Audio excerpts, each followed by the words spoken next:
నమస్తే, welcome to Pallavi TV. ప్రస్తుతం మనతో పాటు టీవైటీసీ అసోసియేషన్ ప్రెసిడెంట్ బ్రిజ్భూషణ్ సార్ ఉన్నారు. సార్తో మాట్లాడి ప్రయత్నం చేద్దాం. సో ఇప్పుడు యోగా అనగానే మనకు చాలామంది ఫిట్నెస్ కోసం అని, ఫేషియల్ బ్యూటీ కోసం అన్నట్టు చేస్తూ ఉంటారు. సో అసలైన యోగా అనేది ఏంది సార్? యోగం చూడండి, ఇది ఫేషియల్ బ్యూటీ కానీ మన ఫిజికల్ ఎక్సర్సైజ్ కానీ ఇవి అన్నీ బై ప్రొడక్ట్స్. అసలు యోగం ఏంటంటే మనస్సును స్థిరపడి, మనస్సుని జయించి, మన ఆత్మను, మన ట్రూ నేచర్, ఒక వ్యక్తి యొక్క ట్రూ నేచర్ అంటే నిజ స్వభావము ఏంటంటే డివైన్, పర్ఫెక్ట్ అండ్ ఇన్ఫైనైట్ అని అంటాం. దాన్ని తెలుసుకోవడం. మనం ఏంటంటే ఈ శరీరము, మనస్సు నేను అని అనుకుంటారు. మనం అది కాదు, దానికంటే సంథింగ్ ఎల్స్, అదే ఆత్మ అన్నారు ఏదని. సో దాన్ని తెలుసుకొని ఆ పరమాత్మను తెలుసుకోవడం అది యోగం. అయితే ఆటోమేటికలీ ఈ మనస్సు ద్వారా మనకు వికారాలు వస్తాయి. ఈ మనస్సు మీద జయించి మనం ముందు వెళ్తే బాగుంటుంది అది. సార్ అయితే యోగాలో మీరు మాకు చెప్పినట్టు mind and body combine together is yoga అన్నట్టు అని మీరు మాకు థియరీలో చెప్తూ ఉండేవారు. సో అది ఏ విధంగా ప్రాక్టికల్గా ప్రూవ్ అవుతూ ఉంటుంది సార్?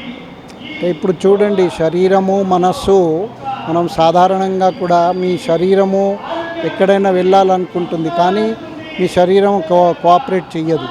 మనసు ఎక్కడో వెళ్ళిపోతాడు.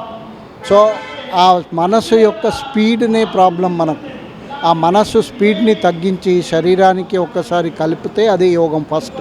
ఎందుకంటే ఆ ఫైనల్ అనేది మనకు తెలవాలి అంటే ఫస్ట్ మనం ముందు శరీరము, మనస్సు కలిసి ఉంటే ఆ రీచ్ కాగలుగుతాం. ఇప్పుడున్న జనరేషన్లో సార్, ఇప్పుడు మన యూతే కావచ్చు, వాళ్ళు ఫిజికల్గా మాత్రమే ఫిట్గా ఉండాలి అని అనుకుంటున్నారు. మెంటల్గా కోపాన్ని కానీ, వాళ్ళ అహంకారమే అనొచ్చు, ఇంకేదన్నా కూడా అది కంట్రోల్లో ఉండాలి అంటే ఎలాంటి టిప్స్ ఫాలో కావాలి, లేదా ఎలాంటి సాత్విక్ ఫుడ్ వాళ్ళు తింటూ ఉండాలి రెగ్యులర్గా? ఇప్పుడు చూడండి, దానికి నేను చెప్పాను కదా, మనసే ముఖ్య కారణం. శరీరం ఫిట్ ఉండాలి లేదని కాదు, అది అన్నీ చేయాలి. కానీ దాంట్లో ఆసనాలు చాలా బెస్ట్. కానీ మనస్సును స్థిరంగా ఉండాలి అంటే దానికి ఫస్ట్ ఆహారం సాధ్యమైనంత సాత్విక ఆహారం ఉంటే చాలా బాగుంటుంది. సాత్వికంగా అంటే విచ్ ఇస్ నేచురల్ ఫుడ్, ఇవి అన్నీ అలాంటి ఫుడ్. తర్వాత వచ్చేసి మనకు ప్రశాంతత గురించి, మనసు, దానికి మెయిన్ మీరు బ్రెత్ కంట్రోల్ చేసుకుంటే బాగుంటుంది. ఎందుకంటే శ్వాస నియంత్రణ చేస్తే మీ మనసు ప్రశాంతత వస్తుంది. దాని ద్వారా కోపం కానీ ఇలాంటి అన్నీ మీకు తగ్గిపోతుంది.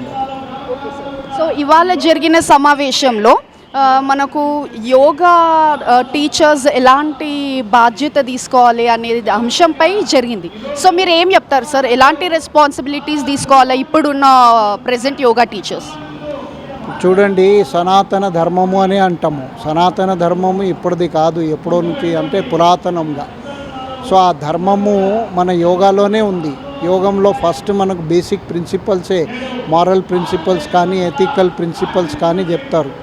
అది అందరూ పాటిస్తే ఆటోమేటిక్ ఆ సనాతన ధర్మాన్ని రియల్గా అర్థం చేసుకుంటారు మనము. ఎందుకంటే యోగము కూడా ఏదైనా వేరే రిలీజన్ ఈజ్ డిఫరెంట్, ధర్మం ఈజ్ డిఫరెంట్. ధర్మ is to which has to be followed by everybody, అందరూ ఫాలో చేసేది అది ధర్మము.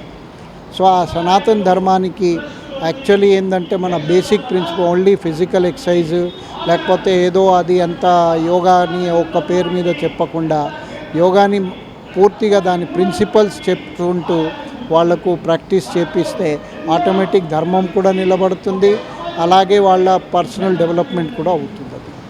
Thank you so much sir, me valuable time మాకు ఇచ్చినందుకు థ్యాంక్ యూ.